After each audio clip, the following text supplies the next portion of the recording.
Well, it's a week away. Guys are doing well. We have everybody back on the floor, no injuries to report. We have a Lone Ranger in Obach wearing a mask.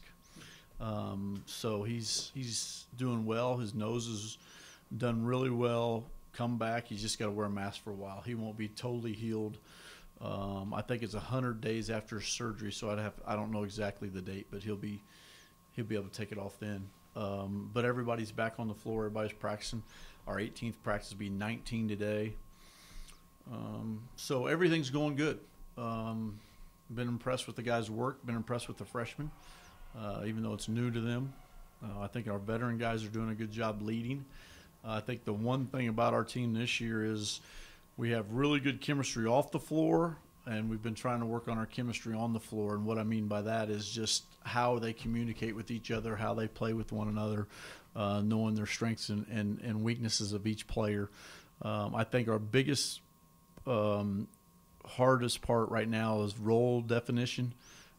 It's not an equal opportunity offense, and I think we're sorting that through. Events coming up. We're having I guess you pronounce it Halloween deal on Friday night. It's our first deal, but it's we're trying to do it's kind of different because we're no longer we're not doing our Coaches versus Cancer Gala with the American Cancer Society. We're doing it with UNM Cancer Center. So all the money that we raise this summer, all the money that we raise doing these special charitable deals will go to the Cancer Center that will stay here in the state.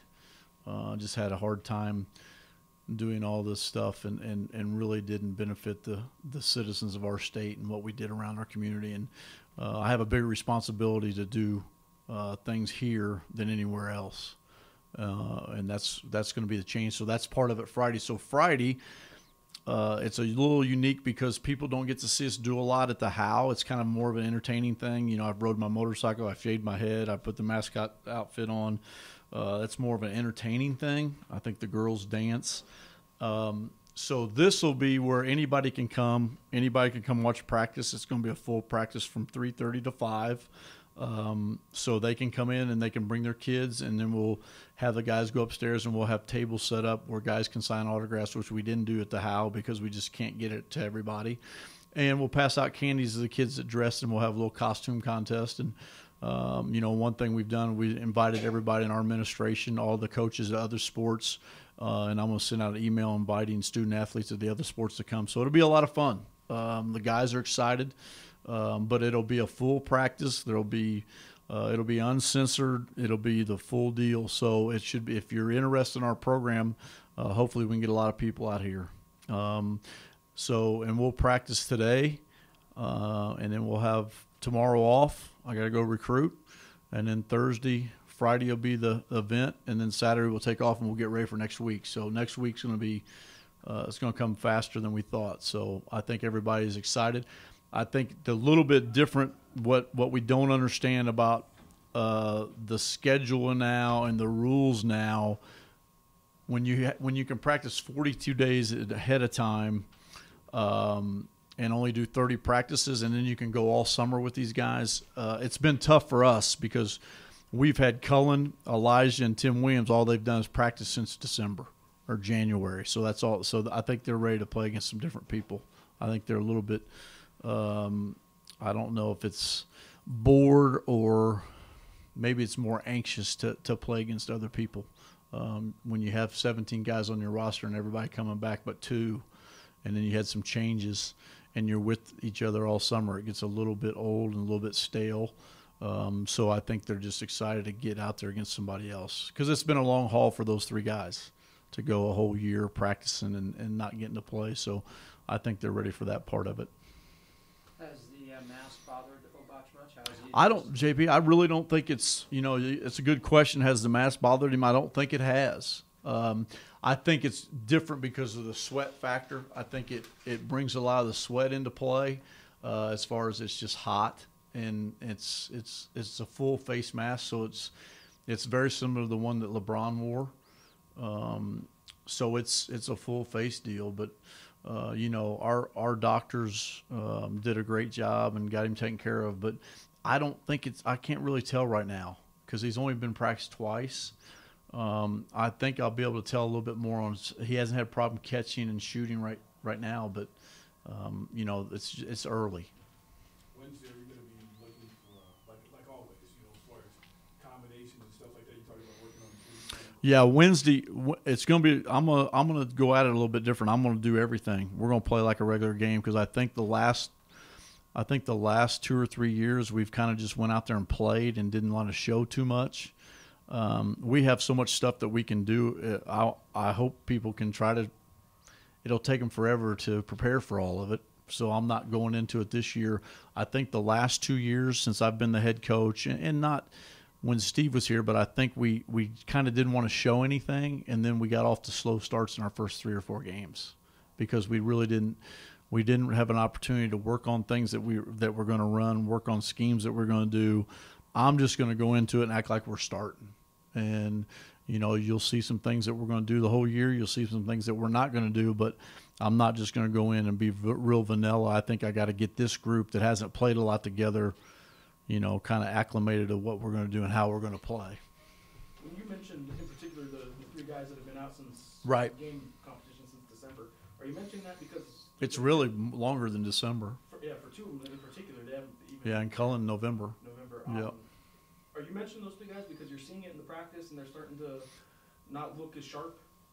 No, I don't think they're looking as sharp. It's just their attention to detail, and they just want to play. I just think they've been through all those drills that we've had to do with all these freshmen and some of the guys that needed more work. You know, Xavier and Sam played a lot of minutes last year, and they're still just sophomores. We got Big Nick, who's coming on, hadn't played a lot of organized basketball, and then you have Dane and Anthony, and those guys trying to get familiar with what we do. And I think those guys know what we're supposed to do. I just think it's sometimes it gets a little bit stale and a little bit monotonous on what we do because they've been doing it. They haven't played any games. I think it'd be a total different frame of mind if they played last year. Any freshmen standing out that you've seen so far? I think they all are going to play. I don't think anybody's really stood out. I think Anthony can really shoot the ball. I think Dane is probably the most solid of the 3 as far as not turning it over and making the right play and being a glue guy and doing the little things. Jordan's going to be good. He it's hard. He's got to learn. You know, playing that position is not easy, and it's a big responsibility. He's done a good job. He's learning a lot. And then Big Nick, like I said, hasn't played a lot. His whole thing's going to be conditioning. His whole thing's pace of play, how fast the game is, the 30-second clock, you know, moving his feet, getting in better shape, which he's worked really hard to do. How far are you ahead of where you were at this time last year? I think we're more advanced as far as offensively, maybe not as advanced defensively just because we've kept it to the basics because of all our guys, our kind of new units.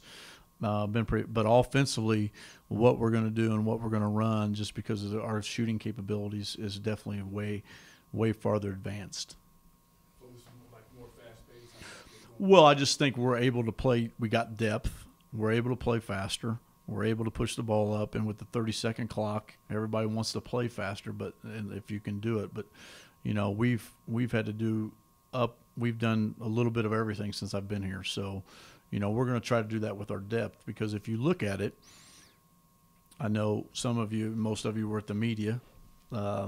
If you look at it, people want to talk about starters returning. Well, we have 3 returning, not a very good team, 500 team, and we have 3 starters that were actually sitting out, so we have 6. So my biggest adjustment, who's going to start, who's not going to start. So it's just one of those things that we got to figure out and work through. How close are you to what you think is starting? I know who's going to start. I won't announce it till, you know, the day before, but I kind of know who will. Now, there could be some changes in that. There could be some changes on how people play and what happens, but, you know, there's some roles that have to be defined yet, and there's going to be some guys that are going to be left out. You know, that's just part of having, you know, it's hard to play 10. It's hard to play 8. You know, we tried to play 10 a little bit last year, and it was hard. And then, you know, I do know one thing, that JJ will not play. JJ's hurt. He will not play. He'll sit out the whole year. and we'll try to. He's going to graduate, and then we're going to see what happens once he gets better. But he's not going to play this year. Is he going to try to, what you say? I don't know what he's going to do. He's either going to come back and play for us, or we're going to try to help him go play somewhere else. It's not. It's just his injury. He's just not capable of playing right now. What have you seen in the 30-second shot clock you practice for, and then what fans can expect to see with the change? Bob, the thing that I'm concerned about is we've tried to do this for scoring. I just can't see where it's going to help scoring that much, because I think you're going to see a lot of teams take time off the clock, and you're going to try to have to execute with less time on the clock in a half court, and you're going to have to be able to make jump shots. And if you watched our team last year, we weren't able to make jump shots, and we scored all-time low since I've been here, 61 points. Now we're going to try to speed that up and play a little faster, and like you'll see us today do some drills today with the shot clock down with 15 seconds on the clock. We're doing a lot of full court stuff with less time on the clock to see if we can get good shots of what we're looking for. It'll depend on how coaches decide how to play defense. I don't know if coaches are really going to get the pressure, because you don't want to give people a lot more wood to penetrate. If people do a soft press back to zone, they're going to take a lot of time off the clock and make you shoot jump shots, and that's not easy. As you mentioned, last year the issue was finding someone who can knock down shots. Now you're going to have Cullen back, Elijah coming into the mix. At practice, are you starting to see that you have a go-to shooter?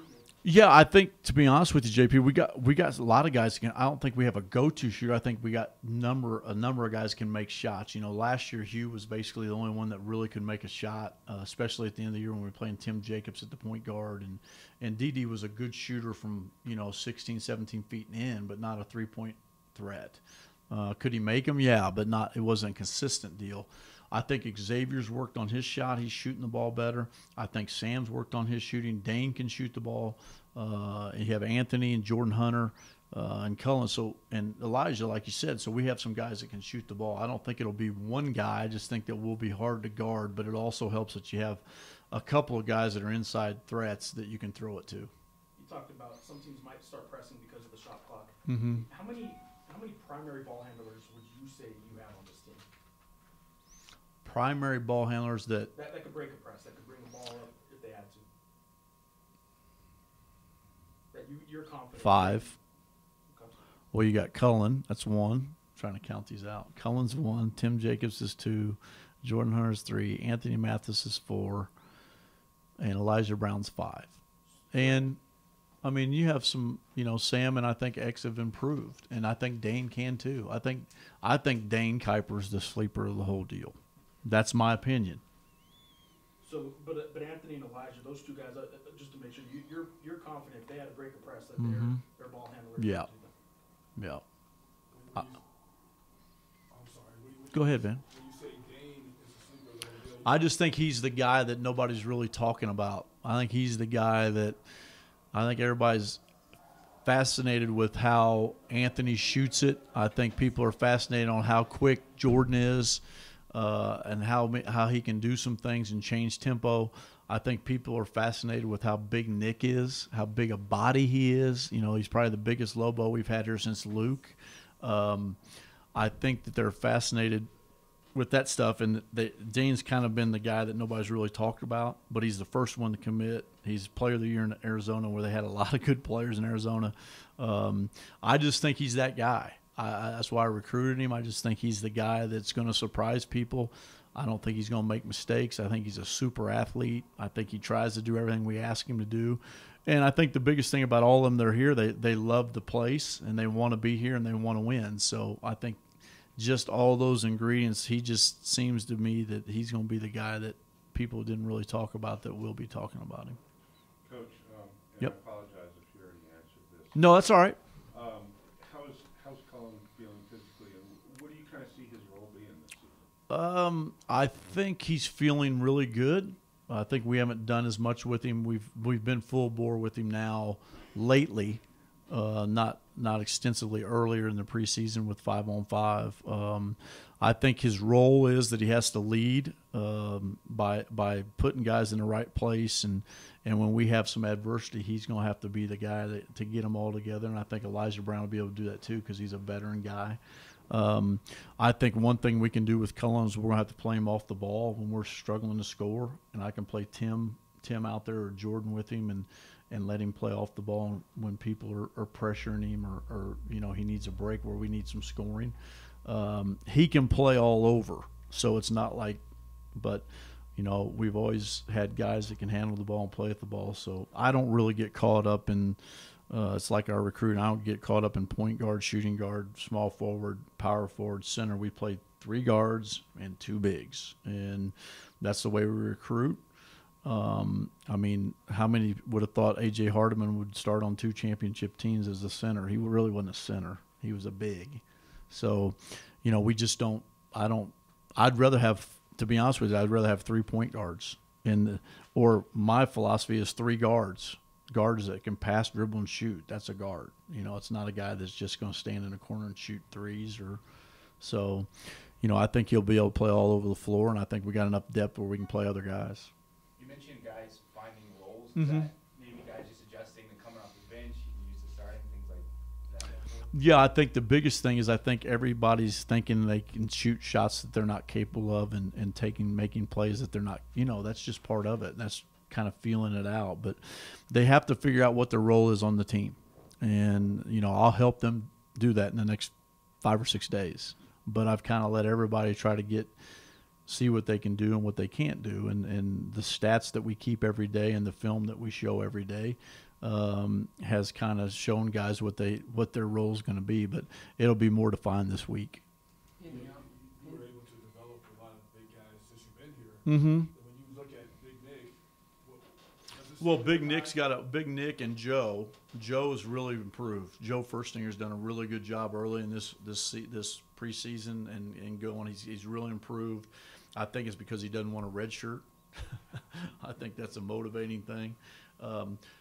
One thing that we've done with the guys that have improved are the guys that they've worked. And I think what Big Nick and Joe have to realize is it's not what we do in practice, is what you do outside of practice, what you do on your own, what you do as far as eating, what you do in the weight room. I'm doing a little thing with Cam Bairstow for our Lobo club, and it's about, developing how you finish. And Cam did a lot of that on his own, Van. When you're waking up at 4:30 in the morning to make sure you get enough calories in you, and you put sand in your bathtub to work on your ankles, and you're working on things that you don't think you're going to work on. That's not on us. All we can do is show them how to do it and do the things. It's like the bad pass drill. During every shoot around, he would have the managers fire balls at him because we've done that in preseason and developing. So it's just those big guys that we have can be really, really good if they do a little bit on their own, and they got to continue to do that. We can't make them because we can't be with them all the time. In the ongoing process of recruiting and building your program, Right. What are you looking for? What's kind of the next step kind of deal? Well, I think the biggest thing as you see is we've already got 2 commitments from people, and I think with the epidemic of transfers and protecting your program and doing what's best for your program, I didn't really think I'm happy for him and I'm proud of him. I didn't think Alex Kirk was going to leave. I supported him, and that's what we do. We didn't think Tony Snell was going to leave. We didn't think Darrington Hobson was going to leave. We really, didn't realize the magnitude of losing 4 of those guys, what can do to the program. So, and then you don't know with the epidemic of transfers, 750, 720 last year. I don't know what the numbers is, over 700. You can't make them all happy. They all come here and they all be part of the family. And I'm going to treat them just like they're my sons, and like I tell their families. This isn't a 4-year commitment for me. It's a lifetime commitment, because I've got guys that have left my program and guys that have transferred out here that I've stayed in touch with that are playing at other places. And you just can't. So my job is to make sure my program's taken care of. So I'm going to make sure I'm sure there's going to be change. I don't know what change there's going to be, but I'm going to keep recruiting. So do you have targets, though, that might sign on November 11th that have not yet verbally committed? Is it possible? Yes. Have you adjusted in any way the But you got to realize now, Jeff, and I'm in a unique situation. I have a son that I can put as a walk-on. and he's already on lottery scholarship. So it's not a, I can do that now. He's made it aware that he wants to make sure that player's really, really good, but he understands. But I do have the leeway to do that, and that helps. People will say to me, "Well, we don't have any New Mexican kids. We don't have any New Mexico players on our team." Well, we've got Tim Jacobs, we got Adam Cumber, we got Cullen. I mean, we've got guys. We've recruited guys, and I've given those guys opportunities. So, they got to realize we have 17 guys, but 4 of them are walk-ons. It's not like I'm scholarshiping 17 guys. Have you adjusted in any way in recent years with the epidemic, as you call it, the epidemic of transfers growing? Have you adjusted your recruiting to possibly do, some people call it boomerang recruiting, where a guy may go somewhere else but then come back to you because of that transfer? Knowing the guys are going to transfer, do you target guys that maybe? I just think that no matter what happens, how hard you recruit somebody, you can't get bent out of shape and be bitter about a kid choosing another school. I just don't think you can do that. All I'm going to do is, if you want to be real honest, I sent Mitchell Lightfoot a heck of a message the day he signed with Kansas or committed to Kansas, because I like his family, I like the kid, and I have no hard feelings for him. I just think that we're going to do things first class. I'm going to do stuff that's right. I'm going to have, we're going to have good character here. We're going to be, good people. And I don't think I look to boomerang recruit, but I think that if you do it the right way, you're going to get people that are interested in your program just because we do it the right way. But I am going to recruit and continue to recruit, which we haven't done in years, if that makes sense, because once you get enough signed, you always think everything's good. And like with Alex, I kind of didn't see it. I kind of should have thought about it because he'd already graduated, but I should have been recruiting the whole year so that we basically took a flyer on 2 kids that were late that we hadn't recruited that just were available still. And I'm not going to do that. We're going to continue to recruit throughout the whole year. And one of those guys, just to clarify on JJ, when you say he's not going to play this year, is he going to practice with the team at all? No, I don't think he can physically. I think with his injury, we have to see what happens. Is it just lingering from when he had the surgery in JC? Yeah, So and it really wasn't. Yeah, it's the same injury. It just hasn't got any better. And I, what's that? His Achilles. Yeah, and it's not fair to him. He's still part of our program, and he's still going to be around. It's just that he's not going to play, and I don't think he'll play this year. But he's still here. He's still around. Yeah. But he's still going to be around. But it's just a situation where he's not going to play. He's just not healthy enough to play right now. I'm curious, when you talk about the health of the team and health of players, Mm-hmm. you can't keep an eye on them 24 hours a day, so when they're not in the building, you can't watch them. Just outside, I saw a guy riding in on a scooter, one of those scooters without a handle. You just never know if something happens. You mean the cyborgs? Yeah. Yeah, my son started that one. That's good, isn't it? Your own son started the cyborg craze, and now they all have them. Yeah, you just can't. We try to tell them, I think Xavier rides a scooter, like a regular scooter, and we try to tell him to wear a helmet. I mean, we've had some issues with other athletes on campus with bikes and scooters, and all we can do is try to tell them that they need to wear a helmet, and I need to wear a helmet when I ride my motorcycle. And, I got to be a better role model and do a better job with wearing my helmet. But, you worry about stuff like that. That's a great question. We worry about it a lot. We're always worried about the phone calls we're going to get late at night or something happening. And you worry about that all the time. And I think that we have really good kids. I think Jeff probably knows this because we talked about it a year ago. We haven't had any major issues off the floor with our team, in a while. This is wood. Knock on wood. But I think we have great kids that we have bring into this program, and I think we teach them the right way, and we try to mentor them the best way. And we've had some in the past a while ago that I think that our guys understand and they've learned from it. Plus, we just got really good kids. Now we have a curfew, so that somewhat gets me. Well, it's midnight, so it kind of gives me a peace of mind, but you still never know. Is that new, or have you always had it? We've always had it. We had curfew, and we've always, we used to not to have the Twitter and the Facebook and all that, but then you can't do that anymore. So we kind of just police the Twitter, and I mean, you guys follow most of our guys. I think our guys do a pretty decent job. I don't think we have, like, I've never had to call a kid in and, you know, say, hey, put it down.